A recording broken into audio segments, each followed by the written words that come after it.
Bonjour à tous.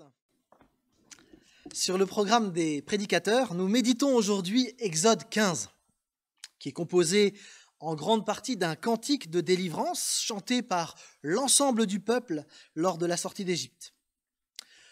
Après une première lecture, je me suis dit que probablement j'allais parler de la louange. Mais ensuite, en relisant le texte que nous allons lire ensemble, en commençant à méditer et à prier, j'ai été amené par Dieu à plutôt considérer la fin de ce chapitre avec un épisode que l'on mentionne rarement. Nous allons donc lire tout le chapitre, mais la prédication s'attachera surtout aux 6 derniers versets. Je vous invite donc à lire ce texte du jour dans Exode chapitre 15.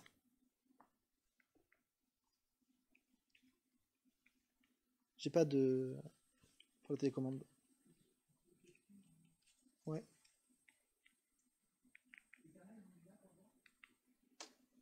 Ouais. C'est les aléas du direct.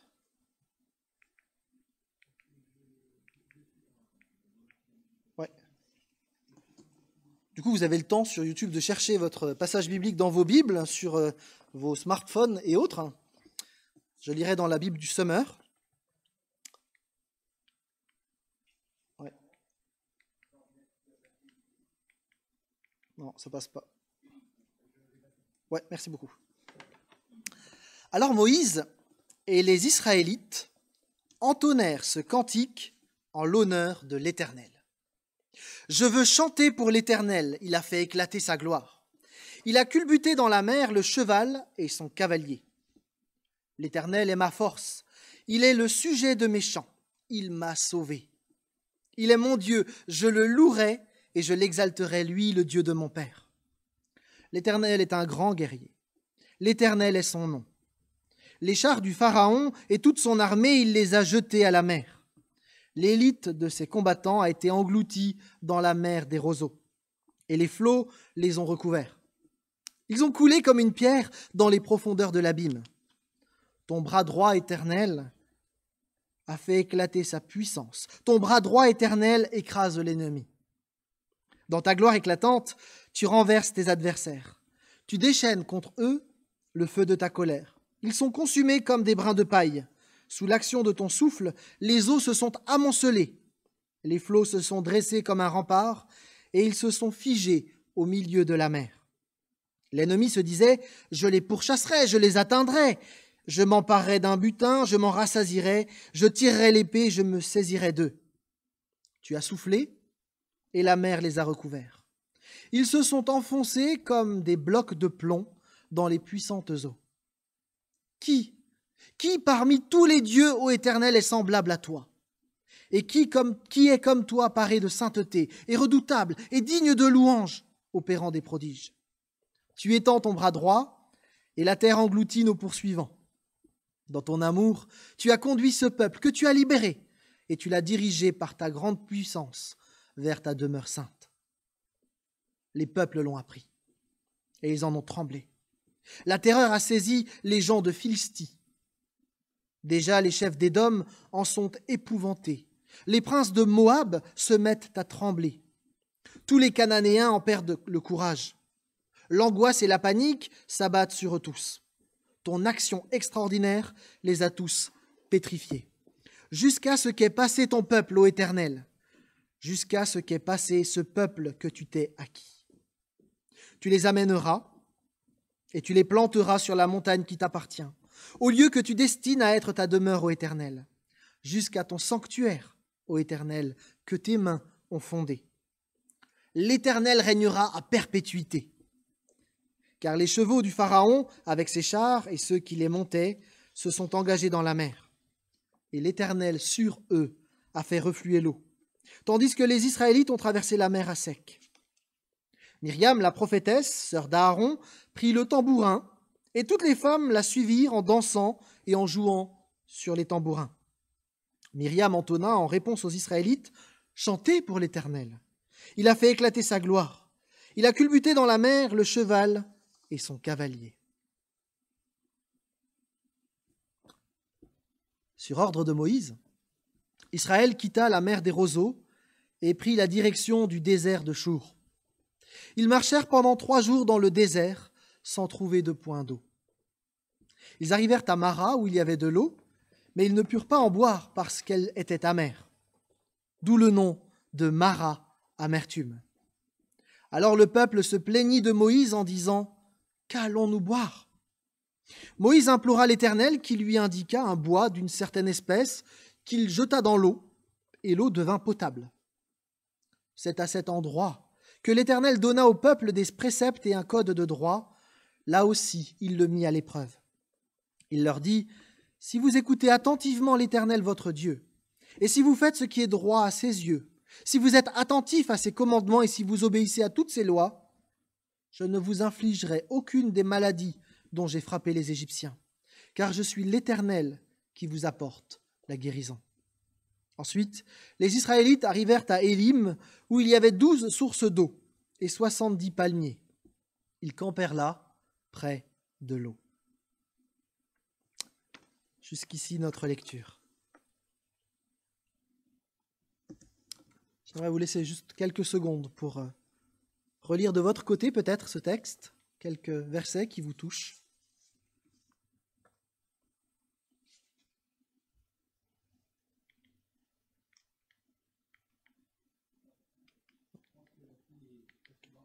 Je te laisse passer. Vous, je ne sais pas, mais moi, je suis un peu blasé par cette période. Nous vivons avec de nombreuses contraintes qui ne nous permettent pas franchement de faire des projets à moyen terme et encore moins à long terme. Chacun de nous vit cette période différemment en fonction aussi de sa situation professionnelle et familiale. Il me semble que l'on peut comparer cette période avec ce que le peuple d'Israël a vécu autrefois après avoir quitté l'Égypte. Nous vivons, nous aussi, une sorte de traversée dans le désert. Le peuple avait bien en vue une perspective d'un nouveau commencement dans un pays où coule le lait et le miel, mais pour y arriver, il fallait avancer pas à pas, sans vraiment avoir l'impression d'avancer d'ailleurs, avec des jours plus difficiles que d'autres. Je crois que ce n'est pas un hasard si nous arrivons dans notre lecture suivie à cette thématique du désert, là où il faut de la persévérance. Dieu savait toutes choses et il savait avant même que l'année commence ce qui allait se passer et ce que nous allions vivre. Et je crois que Dieu veut nous parler à chacun, personnellement, mais aussi à nous en tant qu'Église, au travers de ce message. Voici donc le plan que je propose, un plan en 3 parties. Frustration dans le désert, tout est grâce, pas tous, mais tout est grâce, et l'amertume changée en douceur. Frustration dans le désert. Le début du chapitre 15 marque d'abord une pause. Ayant vécu une délivrance hors du commun, Moïse, sa sœur Myriam et tout le peuple chantent pour rendre gloire à Dieu. Ils chantent « libérés, délivrés », enfin quelque chose dans ce genre-là. Derrière eux, l'armée égyptienne n'est plus. Ils sont libres, vraiment libres, mais ils ne sont pas encore arrivés. Et désormais, ils vont devoir reprendre la marche. Ils vont devoir traverser le désert de Chour. Ce désert ne nous est pas inconnu. En effet, nous l'avons déjà croisé dans notre lecture. C'est ce même désert où la servante d'Abraham, Agar, avait fui en Genèse 16, verset 7. Elle se croyait seule, mais elle y a découvert l'ange de l'Éternel. Elle a réalisé à cet endroit que Dieu la voyait dans sa traversée du désert. De la même manière pour nous, aussi bien que pour Israël ou que pour Agar, Dieu n'est pas absent de nos traversées du désert. Même si nous sommes coincés chez nous, même si nous sommes découragés, si nous sommes lassés, que c'est pesant, que nous nous sentons vidés, Dieu n'est pas absent. Considérons de plus près le verset 22. Verset 22, nous le lisons rapidement, pour quelques secondes. Alors que pour les Hébreux, ça a été très long. 3 jours entiers de marche dans le désert. C'est pas du tourisme tranquille avant d'aller se baigner à la plage. C'est un déménagement en famille avec enfants, meubles, toutes les affaires, à pied dans des dunes brûlantes, sans trop connaître la destination et sans avoir l'impression de franchement avancer, et surtout sans eau. Non, ce n'est pas une balade. On ne réalise pas vraiment à quoi ça ressemble. Alors on va essayer d'imaginer. Le décor est planté. Voilà une caravane d'hommes, de femmes et d'enfants. Devant vous, une foule. Derrière vous, une autre foule. Vos enfants sont à vos côtés et on entend un bruit de pas sourds dans le sable. Le sable qui freine la marche et la rend pénible. Et puis il y a ce bruit de roues en continu avec des grincements, des animaux qui braillent, et puis la chaleur. Le soleil qui se reflète dans le sable et brûle les yeux. Et puis ces odeurs. Odeur d'animaux, odeur d'humains, odeur de transpiration, c'est pas très Covid, mais ça dure. Et ces bruits de pas dans le sable, des plaintes d'enfants, et puis toujours cette chaleur. Chacun essaye de tuer le temps comme il peut, de faire des petits jeux pour les enfants, mais que c'est difficile d'avancer. Et puis ce soleil, cette chaleur, et puis il faut rationner l'eau. La marche continue, encore et encore, alors que le paysage ne bouge pas. Quand est-ce qu'on arrive? Et toujours cette chaleur, ces bruits, et pas une ombre à l'horizon. Et puis ces questions qui résonnent dans nos têtes. Pourquoi Dieu, avec cette nuée, nous fait-il passer par là? Y avait-il pas un chemin plus sympathique? Est-ce qu'il ne voit pas nos enfants? Et puis papy Jacob qui a du mal à marcher, qui s'appuie sur sa canne, qui s'enfonce dans le sable? Et Rebecca qui va accoucher? Et cette chaleur! Pendant 3 jours, le peuple est particulièrement éprouvé. En imaginant la scène, on comprend mieux. Tu peux remonter si tu veux bien, Jonathan. On comprend mieux que le peuple galère. Le peuple est rudement mis à l'épreuve. Dans tout ce chemin qui est là, faire le parallèle avec nous.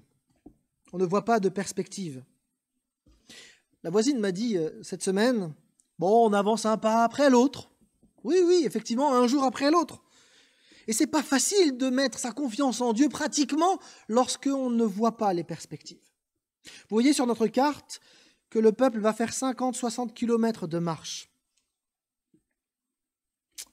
Vu de l'espace, cette traversée est assez impressionnante parce que vous voyez bien, avec cette image satellite, que c'est un désert particulièrement sec. Plusieurs théologiens considèrent que cette première étape est aussi une première épreuve qui rappelle le premier fléau d'Égypte, lorsque l'eau du Nil était devenue imbuvable. Le Seigneur va mettre 10 fois à l'épreuve le peuple dans le désert.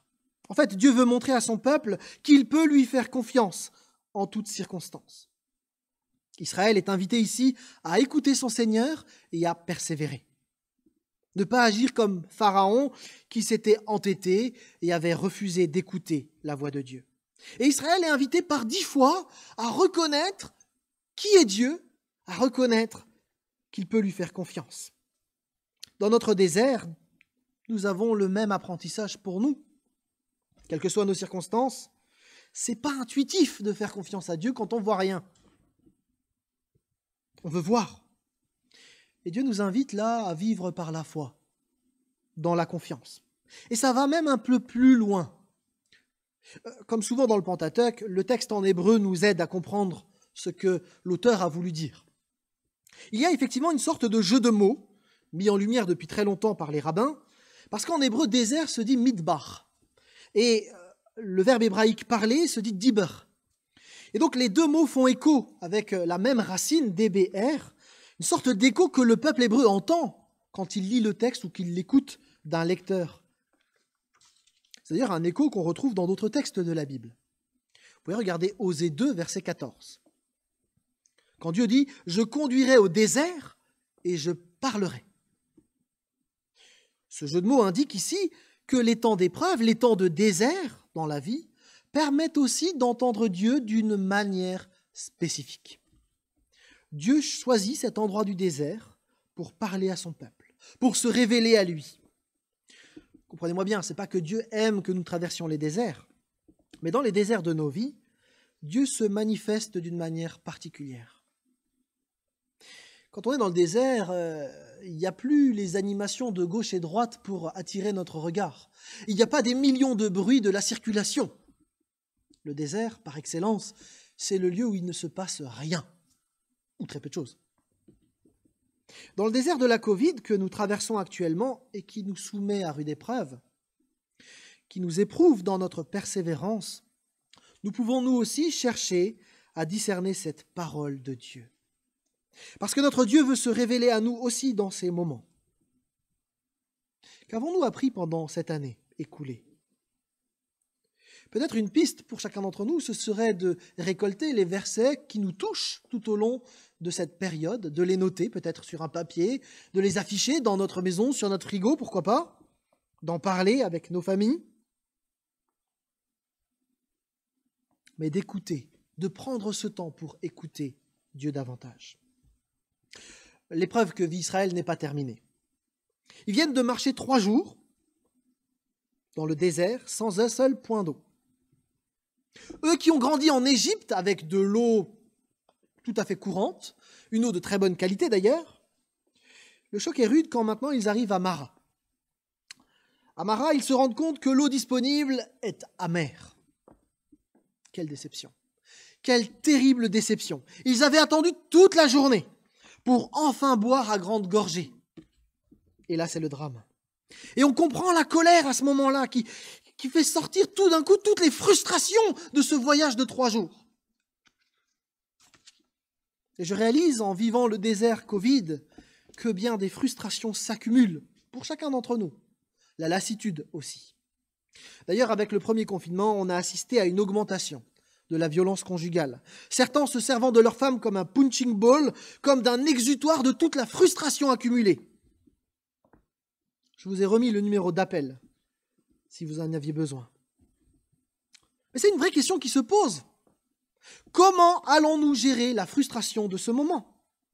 Parce qu'il y en a des frustrations, pour les uns et pour les autres, et j'en ai aussi.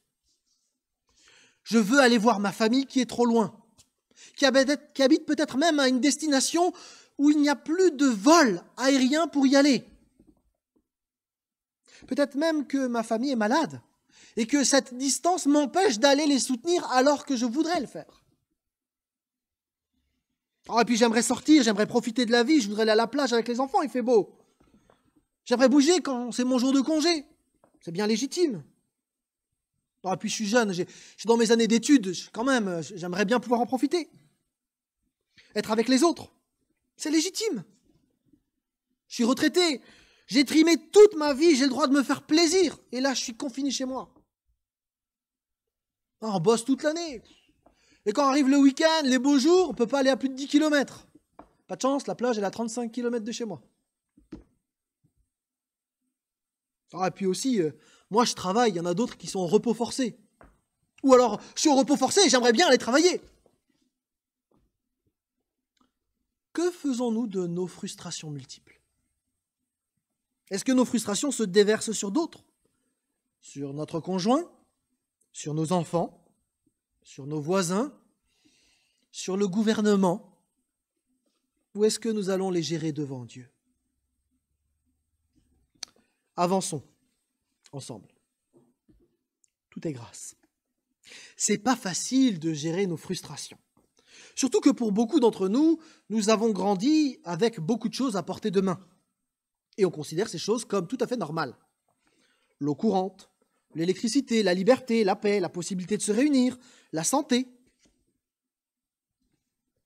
Et quand nous n'avons plus ce à quoi nous sommes habitués, nous sommes en difficulté pour gérer ces frustrations. D'autant plus à une époque postmoderne où tout est instantané. Cette semaine, mon téléphone n'a pas eu de réseau à un moment donné où j'en avais spécifiquement besoin. C'était pas évident de garder mon calme et de ne pas vivre une frustration profonde. Cette semaine aussi, je suis allé chercher du pain à la boulangerie. Et au moment de payer, ma carte bleue a mis bien 2 minutes à avoir une autorisation pour pouvoir enfin débloquer l'argent. Et derrière moi, une file de personnes s'accumulait. Et là aussi, une frustration m'a envahi. Dans nos vies, bien des frustrations viennent. Et il se peut qu'une chose à laquelle nous avons été habitués toute notre vie nous soit soudainement retirée. Et quand ça nous arrive, eh bien, nous nous révoltons, parce que nous pensons avoir des droits et que si certaines choses nous sont retirées, c'est inacceptable. Des problèmes de santé, problèmes de finances, des blocages administratifs, des projets qui n'avancent pas. Il y a tant de choses qui peuvent nous frustrer, nous énerver. C'est pas facile de marcher dans le désert de la frustration. Pourquoi ? Pourquoi Dieu tu permets ça ? Finalement, si on y réfléchit, on ressemble beaucoup à ce peuple dans le désert.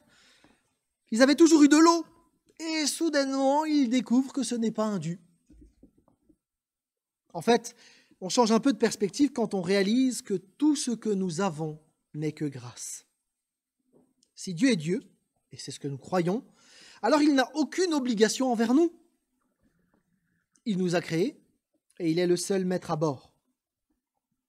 Dieu n'est pas un Dieu méchant, mais dans nos vies, il y a parfois des frustrations. Et nos frustrations ne devraient pas masquer le fait que Dieu est bon, malgré tout. Cette semaine, j'ai vécu avec mes enfants un épisode, j'ai demandé à cet enfant si j'avais le droit de raconter. Nous avons eu une discussion, un de mes enfants voulait absolument quelque chose et j'ai dit non. Frustration. Et donc, mon enfant a dit « Oui, mais t'es un mauvais père, t'es méchant !» Et je me suis demandé si parfois nous ne réagissions pas comme ça avec Dieu aussi. Parce que nous sommes frustrés, nous déversons notre frustration sur Dieu. T'es un Dieu méchant, t'es cruel, pourquoi tu fais ça ? Et j'ai dû avoir cette discussion avec mon enfant pour remettre les choses à la bonne place. Et ce qui m'a beaucoup touché, c'est que mon enfant a écrit ensuite sur un petit papier « Papa, je sais, non, mon papa est génial, même si c'est dur de l'admettre. » Malgré la frustration, mon enfant avait réussi à dire cela parce que cet enfant avait réalisé qu'il n'y avait pas que ce non à ce moment-là ou cette frustration, mais il y avait bien d'autres choses. Tout ce que nous avons est un cadeau de la part de Dieu. Le passage dans le désert nous permet précisément de réaliser ce que nous avions jusque-là, qui nous paraissait si normal et pour lequel finalement nous n'avons peut-être pas été remplis de gratitude. Merci. Merci Seigneur. Voilà quelque chose qu'on oublie un peu rapidement. Tout n'est que grâce. Le désert que nous vivons actuellement nous permet quand même bien des libertés, nous permet encore bien des choses. Nous sommes invités à cultiver la gratitude envers Dieu, mais aussi autour de nous. Le texte nous montre aussi qu'en plus des frustrations, notre parcours de vie est et sera parsemé de déceptions. Comme les Israélites qui, arrivant à Mara, pensaient pouvoir boire. Et quelle déception de goûter cette eau dégueulasse. Lorsque des amis nous tournent le dos au moment précis où on en avait besoin, quand on reçoit des réprimandes au lieu d'encouragement,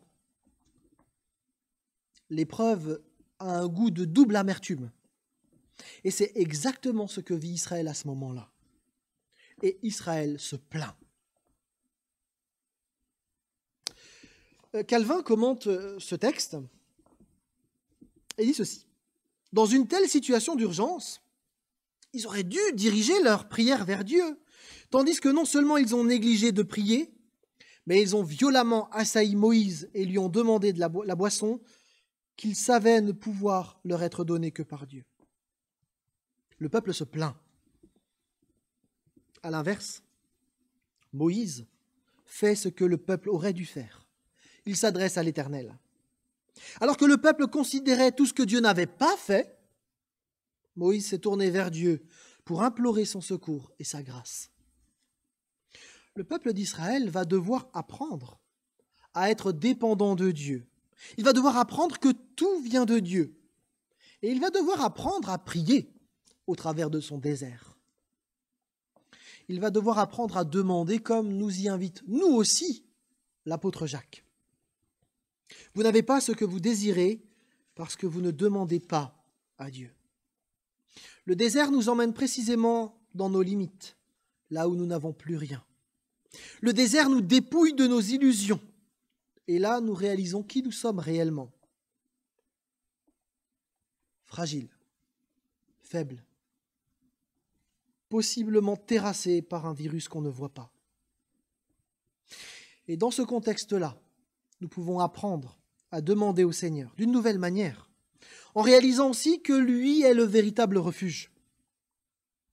Et à ce moment-là, nous réalisons que la suite ne dépend pas de nous. La traversée du désert, c'est lui qui l'a conduit.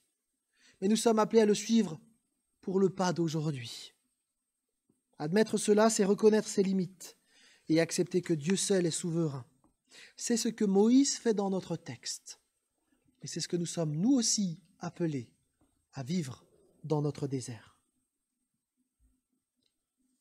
Dernier point, l'amertume changée en douceur. La solution de Dieu est assez improbable. Une fois de plus, Dieu surprend par sa réponse. On s'est demandé d'ailleurs si cette histoire de bois n'était pas un peu exagérée. Il y a toujours des gens pour remettre en question le fait miraculeux. Comment est-ce qu'on peut croire au Dieu des miracles à l'époque de l'électricité, disait quelqu'un. Pourtant, au-delà du fait que Dieu fait absolument tout ce qu'il veut et qu'il peut effectivement transformer de l'eau par le biais d'un bâton, nous savons aussi désormais que plusieurs arbres ou plantes appartenant à différentes parties du monde possèdent la qualité de rendre de l'eau amère douce et agréable. Vous avez les noms qui s'affichent, je ne vais pas les lire. Ceci étant, aucun de ces arbres n'a été découvert dans le désert du Sinaï. Ça ne veut pas dire pour autant qu'il n'y en avait pas, il y a plus de 3000 ans. Du coup, si un tel arbre existait, eh bien Dieu a simplement montré à Moïse l'arbre qu'il fallait pour assainir l'eau. Les pères de l'Église, les premiers successeurs des apôtres, ont commenté largement ce texte et ont dit non, il s'agissait d'un simple morceau de bois, il n'avait rien de spécial. C'est Dieu qui a donné cette qualité adoucissante de manière miraculeuse.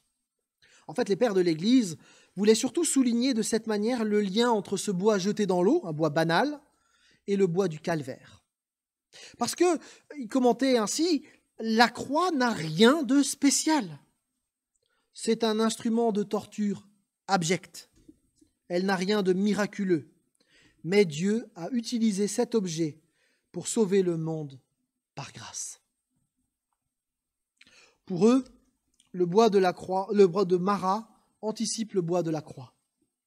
Parce que tout comme le bois jeté par Moïse a changé l'amertume en douceur, de même, dans notre monde marqué par le péché, Jésus-Christ s'est donné sur le bois du calvaire pour nous permettre de vivre, nous permettre de reprendre notre marche et d'arriver au bout du chemin à l'oasis d'Élim, l'oasis de la vie éternelle. D'ailleurs, Jésus n'est-il pas celui qui a dit à la Samaritaine en Jean 4 « Celui qui boira de l'eau que je lui donnerai n'aura plus jamais soif ?» Bien plus, l'eau que je lui donnerai deviendra en lui une source intarissable qui jaillira jusque dans la vie éternelle. Je crois que ce lien qu'ont fait les pères de l'Église donne un relief nouveau à cet épisode de Mara. Israël a trouvé un point d'eau et la marche dans le désert va se poursuivre. De même, nous sommes nous aussi invités à reprendre la marche, à persévérer. Vous savez, le message de la croix, ce n'est pas un truc qui permet d'être sauvé une fois pour toutes et puis après on n'en parle plus. La croix, c'est le lieu où le chrétien va se ressourcer chaque jour.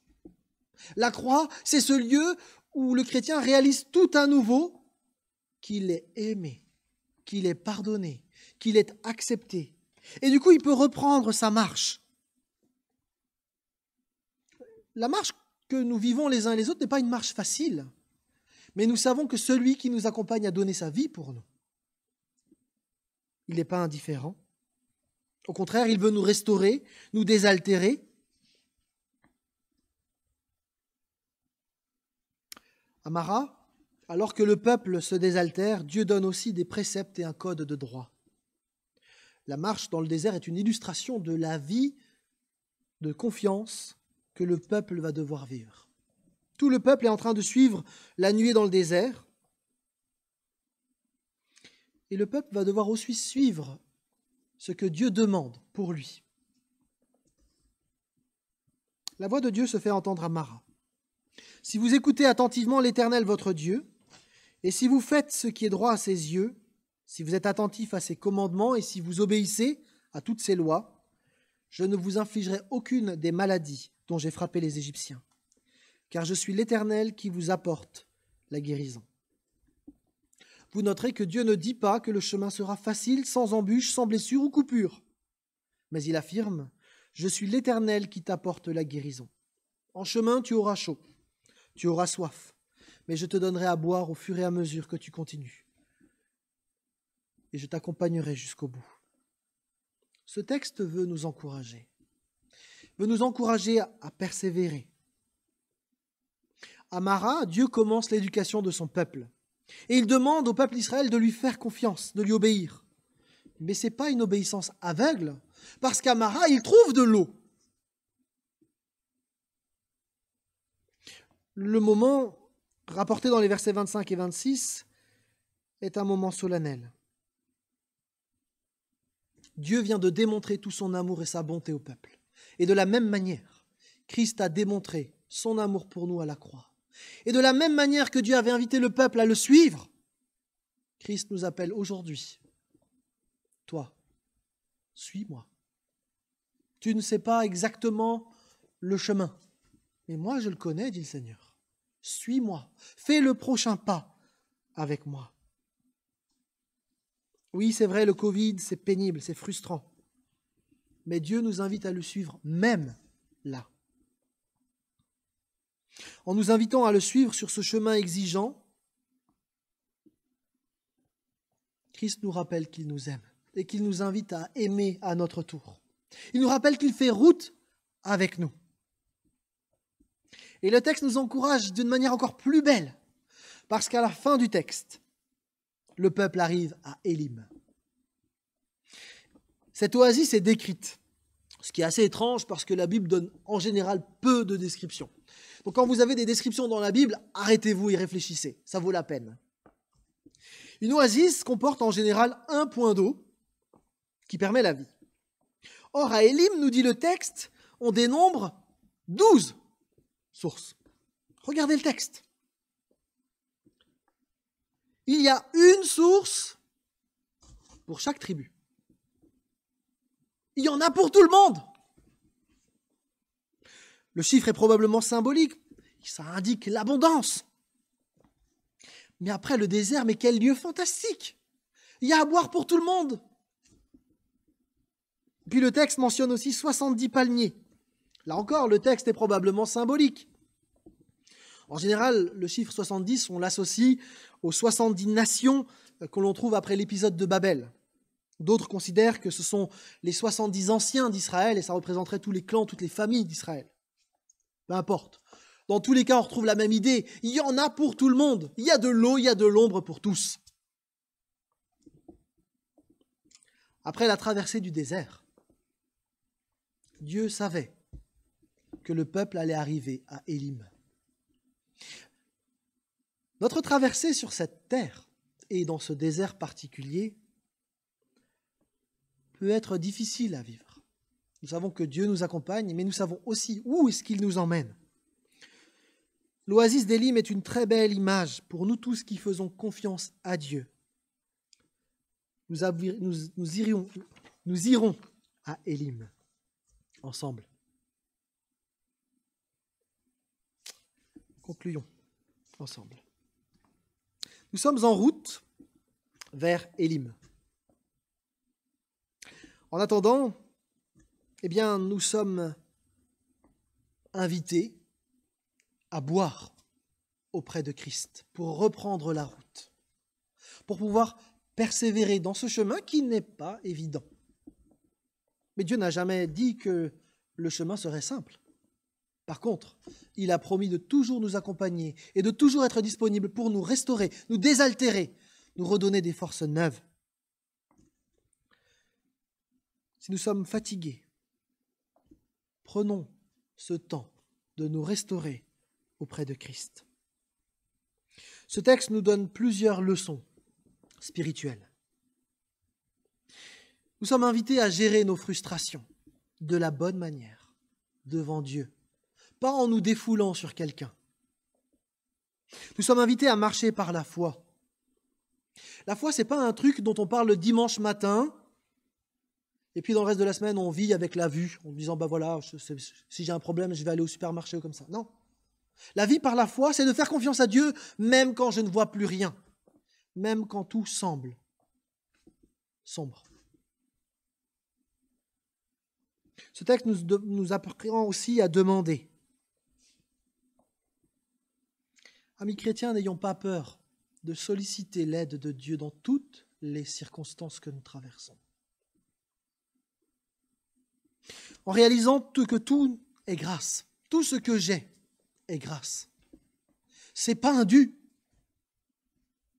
Je veux cultiver la gratitude. Et ce texte surtout nous invite à suivre Christ chaque jour et à marcher avec l'espérance que nous allons arriver à Élim. Je vous invite à prier pour terminer. Seigneur, nous voulons te remercier pour ce texte. Texte qui paraît anodin de prime abord, mais qui a tant à nous raconter, tant à nous enseigner sur ta personne, sur notre vie avec toi. Seigneur, tu nous connais les uns et les autres et tu sais exactement où nous en sommes. Dans cette traversée du désert, certains sont épuisés. Seigneur, restaure, relève, encourage. Certains sont desséchés.